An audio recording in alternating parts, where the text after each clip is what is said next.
Officer के अंदर घुस आया है। ढूंढ कर लाओ और जल्दी से दूसरी चौकी में सूचित करो, जल्दी।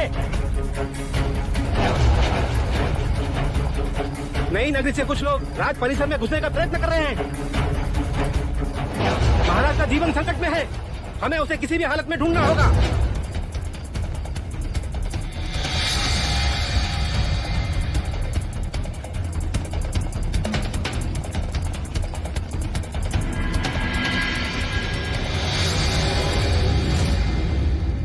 महाराज, नगरकोट की भित्ति फांदकर कोई शत्रु घुस आया है। कोई शत्रु नहीं, आप ही की प्रजा है महाराज। गांव तो छीन लिया, अब सांसें भी छीनना चाहते हैं आप। क्या बोल रहे हो तुम? मैंने लोगों को गांव से दूर किया ताकि रोगियों को चिकित्सा मिले, गरीबों को रोटी मिले, किसी को किसी बात की कमी ना हो। जितना छीना है उससे अधिक देने का प्रयत्न किया मैंने। और सच्चाई तो ये है महाराज, वहाँ अन्न का एक दाना तक नहीं है, भूखा लोग मर रहे हैं वहाँ। अपने प्राणों पर खेल ये यात्रा सुनाने आया हूँ महाराज। किसी भी क्षण वहाँ मृत्यु।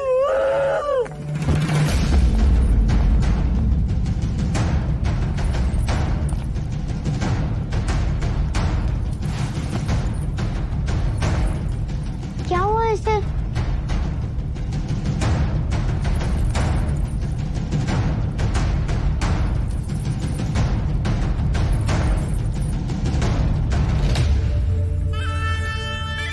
आंखें खोलो।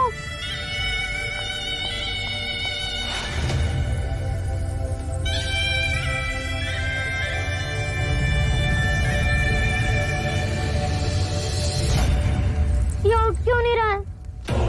ये गिर क्यों गया? उठो। सिद्धार्थ, वो मर्यादा से अधिक सोमरस पी लिया था इसने, अपना संतुलन खो गया। जाओ उसे।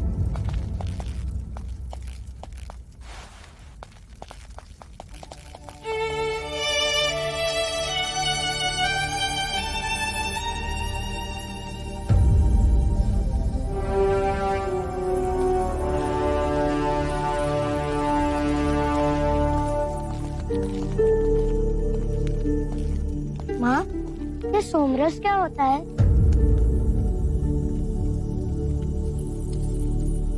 पुत्र, जब तुम बड़े हो जाओगे ना तो माँ, हर बात को समझने के लिए बड़ा होना आवश्यक है।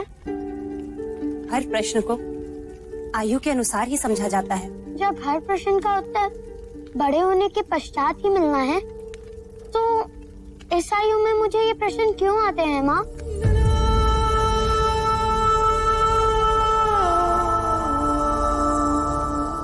महामंत्री, इस माही की बात पर तुम्हें कितना विश्वास है? महाराज, माही का वचन और उसकी तलवार कपिलवस्तु के लिए हमेशा से निष्ठावान रहे। यदि आज वो रोगी नहीं होता तो हमारी सेना का नेतृत्व कर रहा होता। द्रोणोदन। जी जी भाई महाराज। नई नगरी में अनाज पहुंचाने का दायित्व किसका? वैश्य गौरी गजानन का महाराज। ये वही वैश्य है जो उस दिन न्याय सभा में असत्य बोलते पकड़ा गया था? जी महाराज। कल उसे न्याय सभा में प्रस्तुत किया जाए। जो आज्ञा महाराज।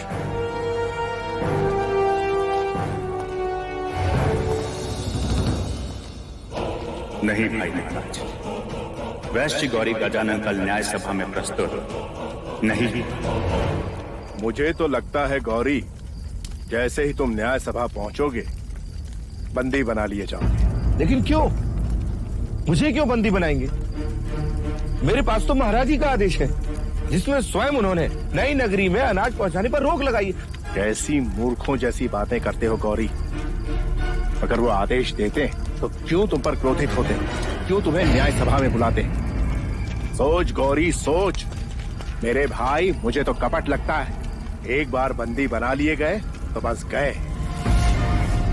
तो मैं क्या करूं? मेरी बात मान तो भाग जा यहाँ से और ढूंढ उस सैनिक को जिसने महाराज का वो आदेश पत्र तुझे दिया था। सोच मत गौरी, भाग जा।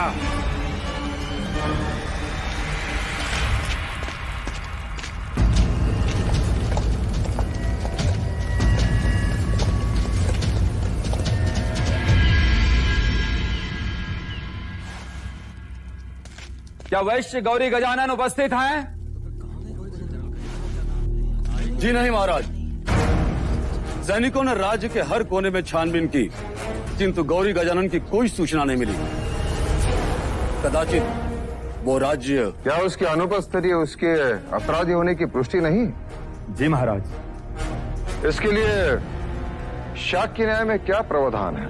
जब तक गौरी नहीं मिलता महाराज, तब तक इस विषय को स्थगित कर दें। ऐसे कैसे स्थगित कर दे अमात्य? ये राजद्रोह का प्रश्न है, महाराज की आज्ञा का उल्लंघन है। न्याय तो होना ही चाहिए। हाँ महाराज, प्रश्न जब राजद्रोह का हो तो न्याय तुरंत होना चाहिए। महाराज, इसके पहले कि मैं आगे कुछ कहूं, आपको अभय वचन देना होगा मुझे। अभय वचन? जी हाँ महाराज।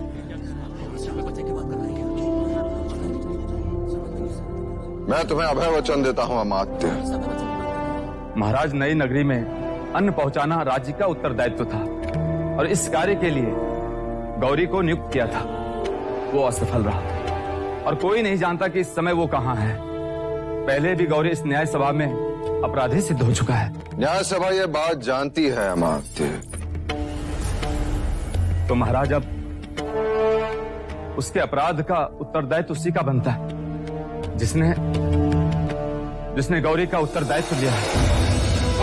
क्षमा करें महाराज, पर न्याय शास्त्र यही कहता है।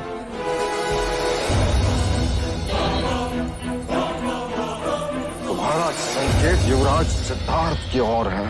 भाई महाराज, आप क्रोधित ना हो और इसे क्षमा कर दीजिए। भाई महाराज, कदाचित अमात्य ठीक कह रहा है। हमें इस न्याय को स्थगित कर देना चाहिए। नहीं द्रोणोदन, न्याय होगा, अवश्य होगा। परंतु भाई महाराज, युवराज सिद्धार्थ तो बालक हैं। वो कैसे गौरी के अपराध के उत्तरदायी हुए? उत्तरदायित्व लेने वाले को कल दंड गृह में प्रस्तुत किया जाए। न्याय वही होगा।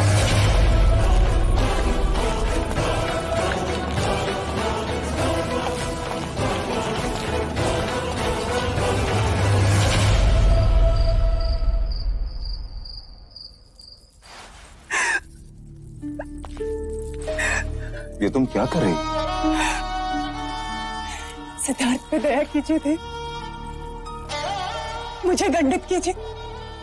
मैं कोड़े खाने को तैयार हूं, किंतु सिद्धार्थ को दंड गृह मत ले जाइए। जब न्याय सभा ले जाने से नहीं रोका, दंड गृह ले जाने से क्यों?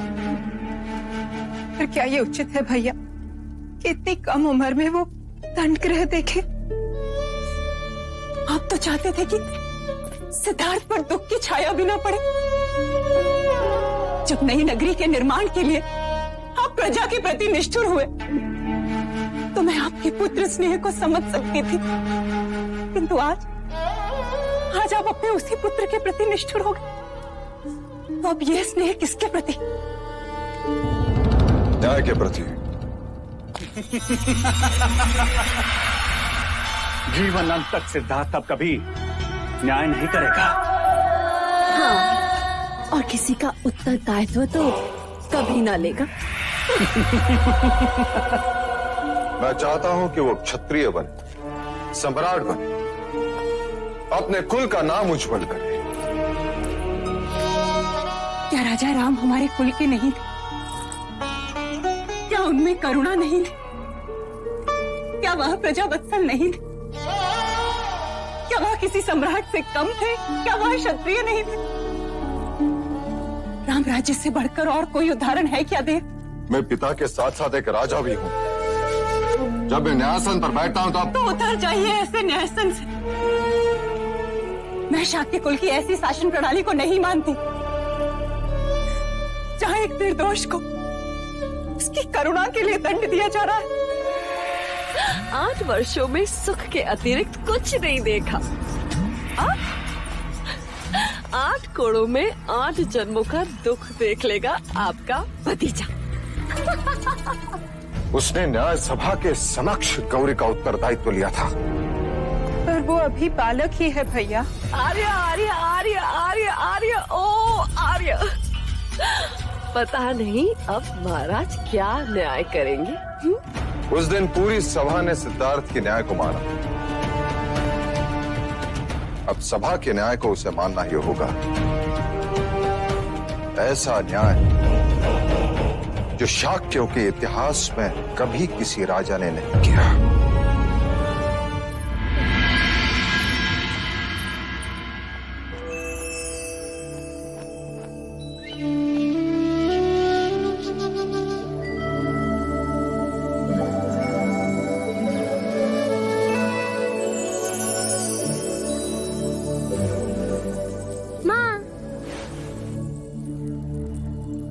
सुबह से ढूंढ रहा था तुम्हें और तुम यहाँ हो। तुम रो क्यों रही हो माँ?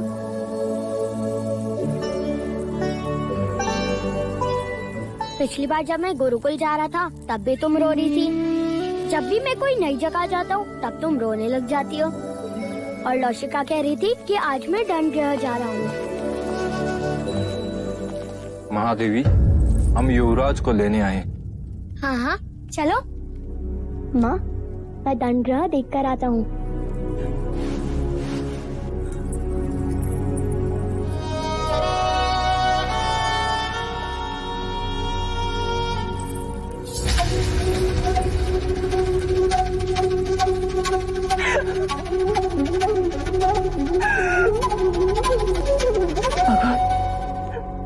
भगवान मेरे सिद्धार्थ की रक्षा करना।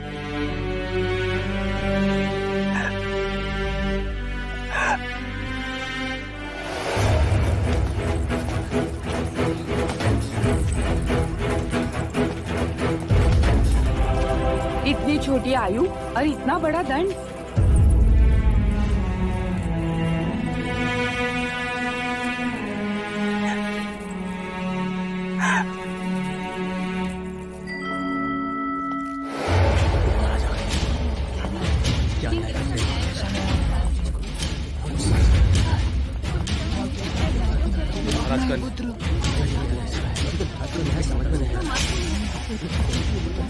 दंडगृह में इतनी भीड़ कैसी? महाराज, ये भीड़ न्याय की विनती के लिए है। कृपा कर आप अपने न्याय को स्थगित करते महाराज। हाँ भाई महाराज, मैं आकाश पाताल लेकर उस वैश्य गौरी को ढूंढ निकालूंगा। उत्तरदायित्व लेने वाले को उपस्थित किया जाए।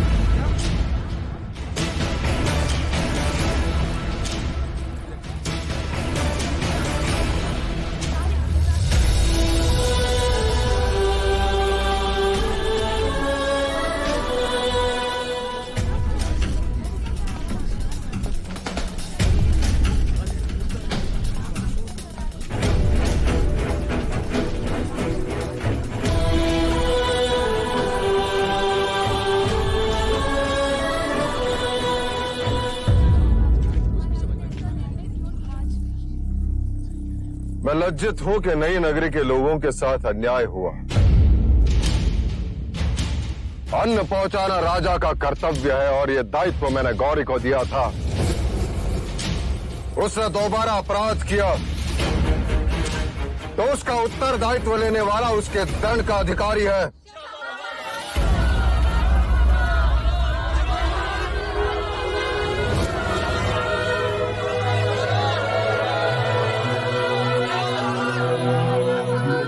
क्षमा कीजिए महाराज, न्याय सभा में आपने एक राजा बनकर सोचा, अब एक पिता बनकर सोचिए। उत्तरदायी दंड भुगतने के लिए सक्षम नहीं, इसलिए उसका दंड उसके पिता को दिया जाता है।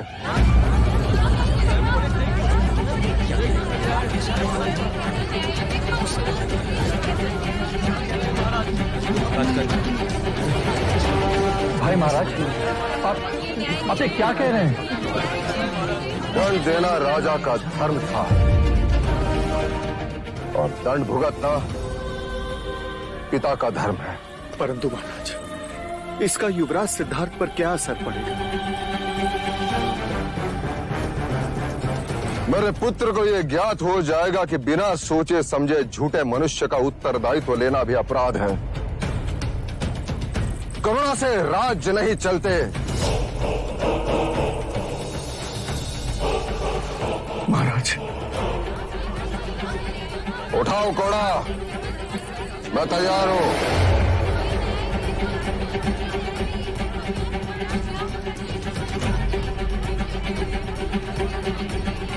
घोड़ा उठाओ, अन्यथा तुम्हें भी दंडित किया जाएगा।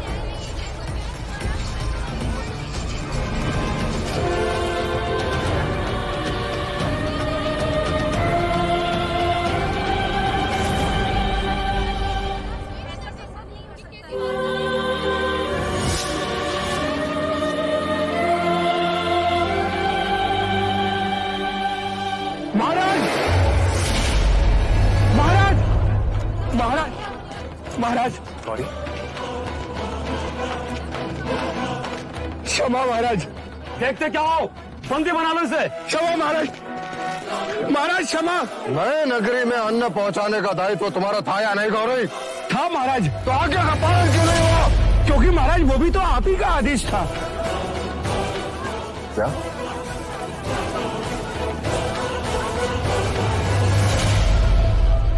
मेरा आदेश? हाँ महाराज, ये देखिए, ये रहा आदेश पत्र।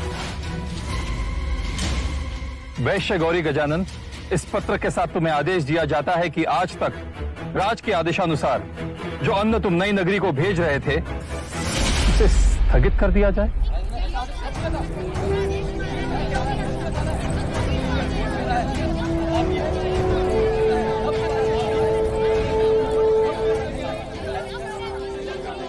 ये पत्र खोटा है। मैंने ऐसे कोई आदेश नहीं दिया।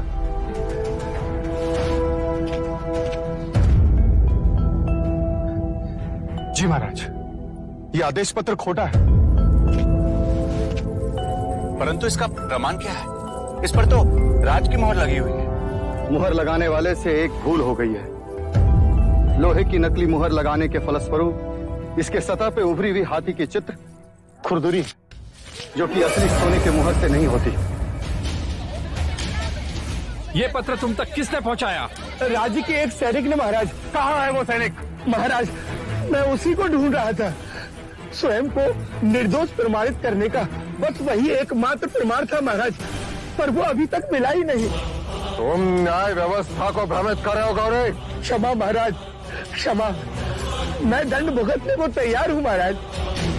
शाक्य न्याय प्रणाली के अनुसार तुम्हारे पास केवल दो ही पर्याय है, एक तो कोड़े, अन्यथा नगर निकाला। महाराज, मैं नगर छोड़ दूंगा और जाने से पहले एक बार युवराज सिद्धार्थ से मिलना चाहता हूँ।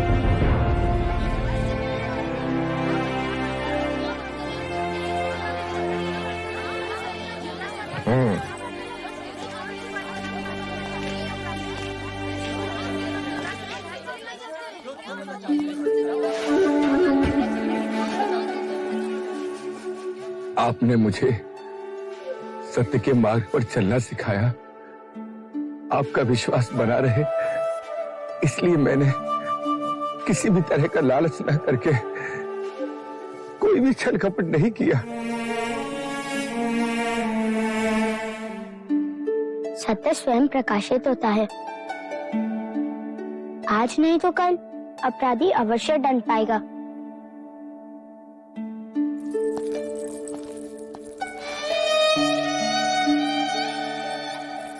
बोलो युवराज सिद्धार्थ की जय, युवराज सिद्धार्थ की, युवराज सिद्धार्थ की, युवराज सिद्धार्थ की, युवराज सिद्धार्थ की, युवराज सिद्धार्थ की, युवराज सिद्धार्थ की, युवराज सिद्धार्थ की। महाराज, कलकुली नरेश, महाराज मादन पानी, महादेवी अमिता को स्वयं लेने के लिए कपिल वस्तु में पधार रहे हैं। कोलिया नरेश महाराज दंड पानी पधार रहे हैं। प्रजापति, लगता है वो आ गए। तुम देखना उनके स्वागत में कोई त्रुटि न रहे। अमिता दीदी, आप निश्चिंत रहें। यदि वो आपके स्वामी हैं, तो मेरे भी भाई हैं। प्रजापति, तुम देखना कि इस शुभ अवसर पर भैया और उनके बीच कोई राजकीय बातें न उभरे। आप चिंता न करें, मैं ऐसा होने नहीं दूंगी।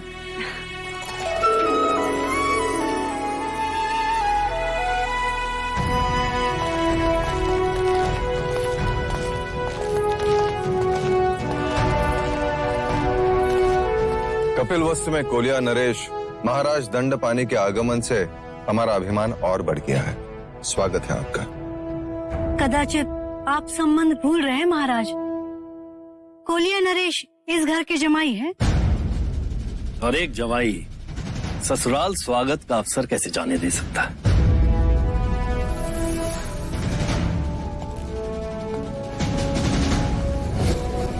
महाराज दंडपानी जमाई होने का लाभ उठा रहे हैं। आपसे अपने चरण धुलवाना चाहते हैं। तशला लाइए। चरण प्रक्षालन के बाद ही जमाई भीतर कदम रखेंगे।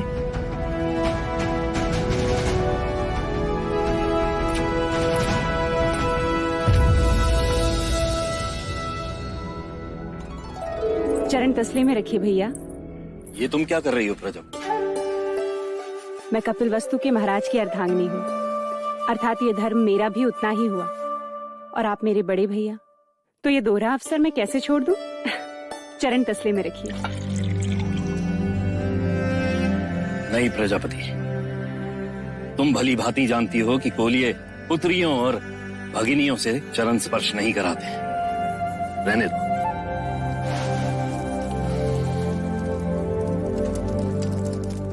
कपिल वस्तु में आपका स्वागत है भैया। स्वागत है आपका।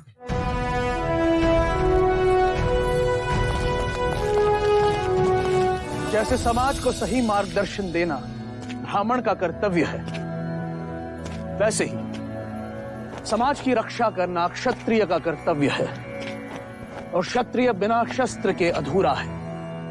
शस्त्र हमें सुरक्षा प्रदान करते हैं और इन शस्त्रों का ज्ञान देने आए हैं राजा मितुदन।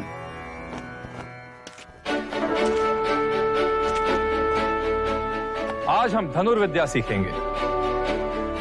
ये कमान है, इसे प्रत्यंचा कहते हैं। और ये है तीर। इस तीर को इस कमान पर रख लक्ष्य निश्चित कर इस तरह प्रत्यंचा को खींच छोड़ते हैं। ये तो सरल है, इससे तो उड़ते पक्षी भी गिर सकते हैं। हाँ कुमार देवदत्त, परंतु ये विद्या निरंतर अभ्यास से ही प्राप्त होती है।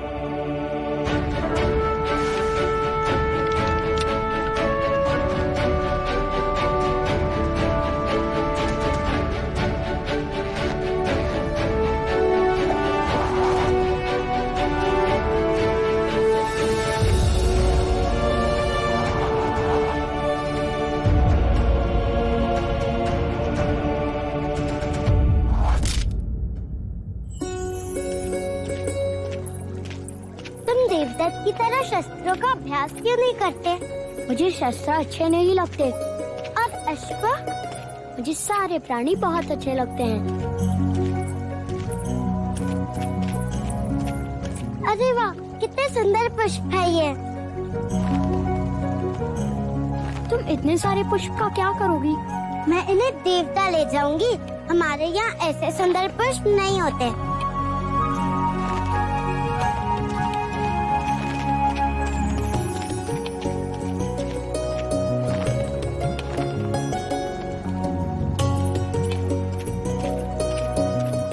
ये लीजिए।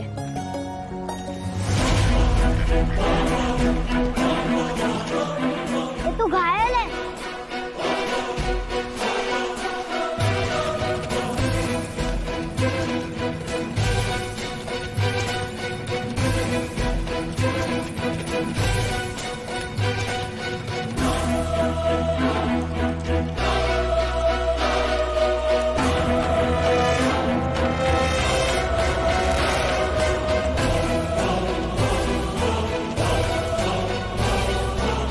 दिखा सिद्धार्थ।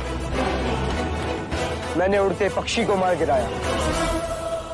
ले लो, मैं राजा अमितोदन को दिखाऊंगा।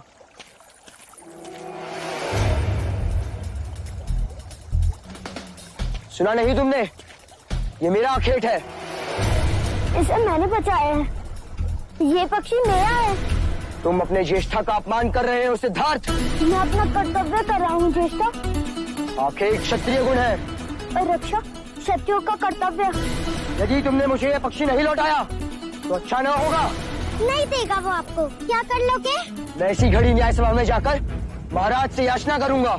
हाँ, जाओ।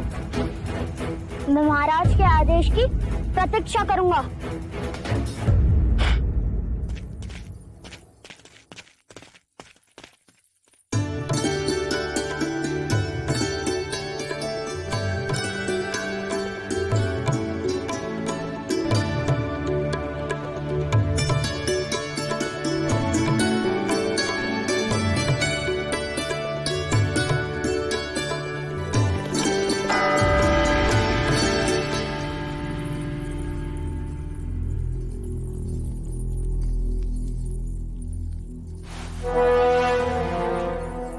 द्रोणोदन, ये न्याय घंट किसने बजाया? मैंने महाराज। महाराज मुझे न्याय चाहिए।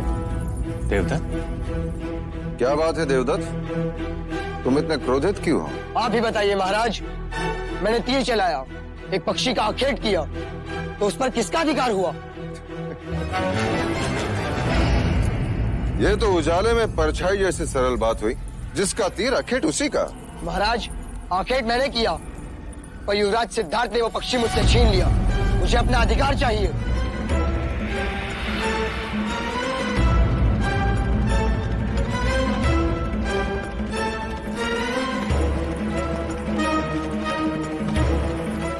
ये न्याय मांगने का उचित समय नहीं है देवता। उचित समय कब है? न्याय के लिए न्याय सभा होती है। अब जाओ यहाँ से। क्रोधित क्यों होते हो अनुज? बच्चों की हठ और जिज्ञासा दोनों पर ही ध्यान देना चाहिए। क्यों महाराज शुद्धोदन? उचित कहा ना? आप जैसे गुणीजन अनुचित कैसे कह सकते?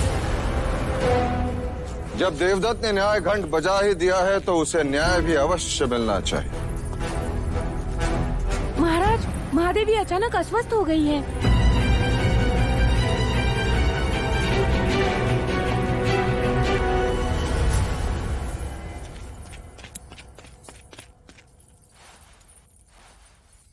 क्या हुआ माँ? आंखें खोलो। क्या हुआ इन्हें? सुबह प्रार्थना करते समय अपना संतुलन खो बैठी और गिर गई। माँ, क्या आपने भी माही जैसे सोमरस पान किया था जो गिर गए?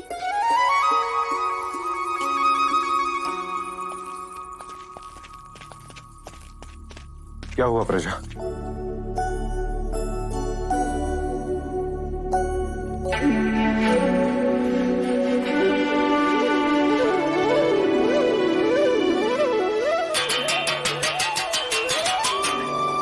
समाचार है भैया। इस बुआ को एक और अवसर मिलेगा नामकरण संस्कार में आने का। महादेवी माँ बनने वाली है। बधाई हो प्रजापति, बधाई हो महाराज शुद्धोदन, बधाई हो। बधाई हो भाई महाराज। अनुज, कुल गुरु से शुभ मुहूर्त निकालकर ये समाचार कपिल वस्तु में पहुंचा दो। उत्सव का आगमन होने वाला है, कोई कमी नहीं होनी चाहिए। हाँ महाराज, अब कपिल वस्तु को कोई चिंता ही नहीं रही।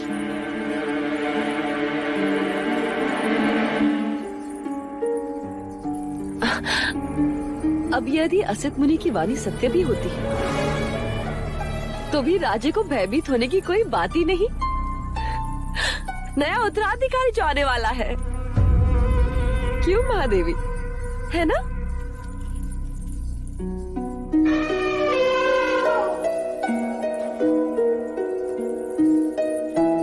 मेरा मित्र कुंज आ गया। चलिए मैं आपको उससे मिलवाता हूँ। अरे अभिनंदन। अरे चलिए। वैसे सत्य कहा है आपने। सिद्धार्थ को एक और भाई मिल जाएगा लड़ने के लिए। लड़ने के लिए? ये कैसी अशुभ बातें कर रहे हैं आप भी? जो देख कर आ रहा हूं वही कह रहा हूं अमिता। कुमार देवदत्त ने आज ही युवराज के विरुद्ध न्याय याचना की है। याचना? हाँ, और कल भरी सभा में उस पर सुनवाई भी होगी।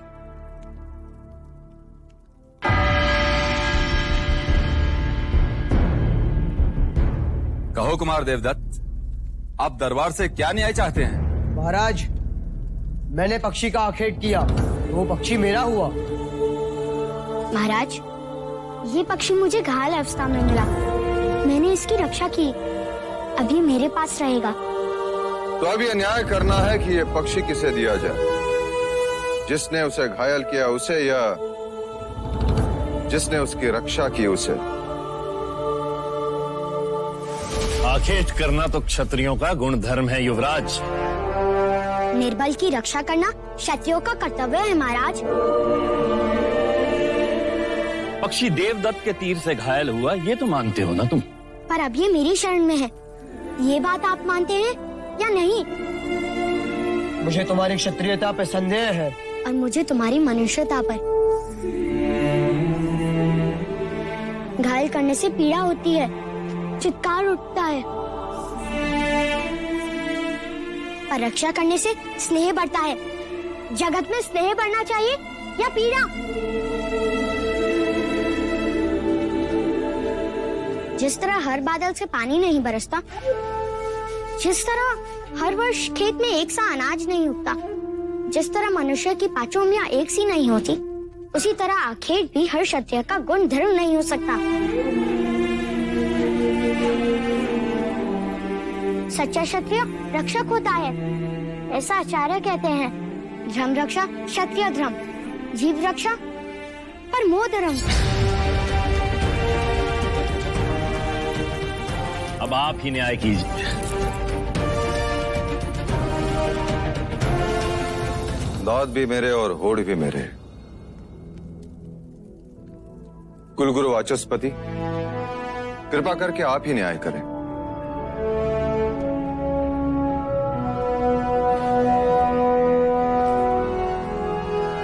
राजन, प्रश्न ये है कि इस पक्षी पर अधिकार किसका है?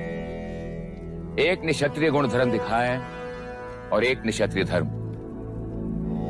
मैं भी असमर्थ हूं राजन। अब ये न्याय तो स्वयं पक्षी ही कर सकता है।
युवराज सिद्धार्थ के, युवराज सिद्धार्थ के, युवराज सिद्धार्थ के, युवराज सिद्धार्थ के, युवराज सिद्धार्थ के, युवराज सिद्धार्थ के, युवराज सिद्धार्थ के।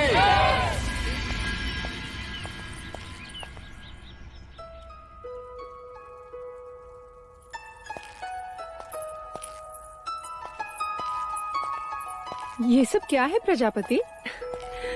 मायके से जा रही हो अमिता दीदी, इतना प्रेम तो साथ जाएगा ही जाएगा। मैं तो कहती हूँ इस बार तुम भी हमारे साथ देवदा चली चलो, वर्षों से तुम नहीं आई हो वहाँ। बस एक बार युवराज बड़े हो जाए, फिर निश्चिंत होकर आ जा सकूंगी। इतने सारे केले देवदा तक जाएगा ये? इसे भूख लगे और रास्ते में कुछ ना मिले तो? मित्र होने के नाते मेरा भी तो कर्तव्य है कि मैं इसका ध्यान रखूं। मैं भी तो तुम्हारी मित्र हूँ, तुम मेरे लिए कुछ नहीं लाए? वाह, इतने सारे पुष्प, ये तुम लाए? नहीं, मैं लाया हूँ। देवदत्त तुम? हाँ, तुम्हें ये पुष्प बहुत पसंद है ना? हाँ, बहुत। वैसे अब पता नहीं फिर कब मिलना हो। बहुत जल्द। ये बुआ नामकरण के समय तो आएगी ही। और कह देती हूँ, आने वाले युवराज का नाम ये बुआ अपने पसंद से ही रखेगी। यशोधरा, सिद्धार्थ कहाँ है?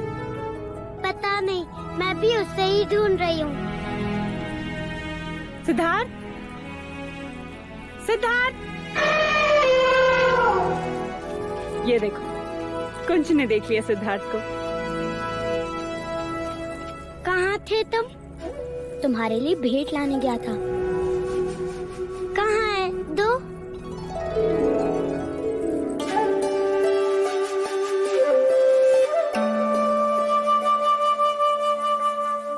ये क्या है? एक जंगल है। ये तो बीज है। ये कोई भेंट करने की चीज है? हमारे आचार्य कहते हैं हर आँख में कई सपने होते हैं। हर आंसू में एक समुद्र होता है। हर तलवार में एक सीना छुपी होती है। उसी तरह हर बीज में एक जंगल छुपा होता है। इन्हें बोओगी तो सारा देवता पुष्प से खिल जाएगा।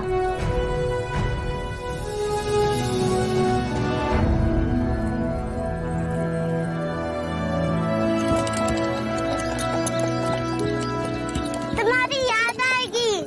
याद आने से स्नेह बढ़ता है। जगत में स्नेह बढ़ना चाहिए, ऐसा आचार्य कहते हैं।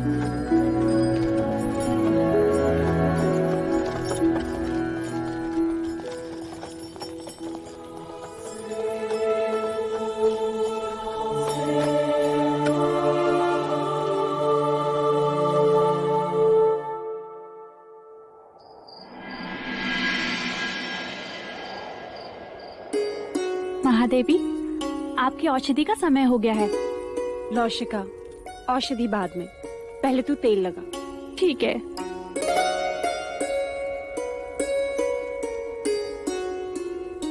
महादेवी, शुभ समाचार सुनकर मन प्रसन्न हो गया है। मानो पंख लग गए हो। हट। ऐसा लग रहा है जैसे मैं हवा के साथ दौड़ रही हूँ। परसों बाद इस परिषद में लोरियां गूंजेगी, किलकारियां सुनाई देगी, है ना? हाँ। पर एक बात समझ में नहीं आई महादेवी। वो क्या मंगला दीदी? जरा वहां तो देखो, उस कोने में वो मूर्ति। वो राम की मूर्ति महादेवी माया लाई थी। अच्छा। अब जरा वहां तो देखो, वो कोने में वो कृष्ण की मूर्ति मैं लाई थी। अब जरा दोनों मूर्ति को एक ही समय एक साथ देखो तो।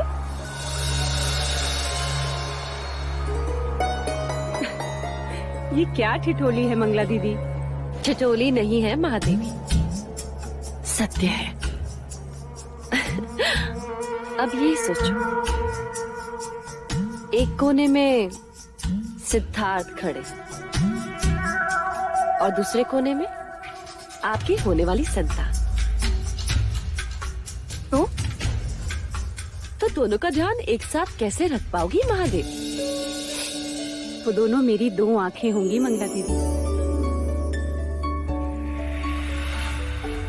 दो आंखें एक ही मनुष्य की होती है, फिर भी इनमें कितनी भिन्नता। एक फड़फड़ाए तो शगुन होता है, और यदि दूसरी फड़फड़ाए तो अपशकुन।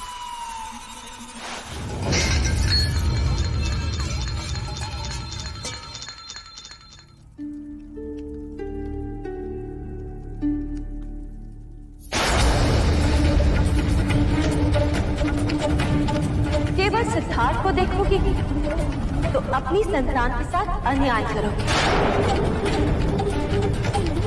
और केवल अपनी संतान को देखोगे महाराज को दुख पहुंचाओ।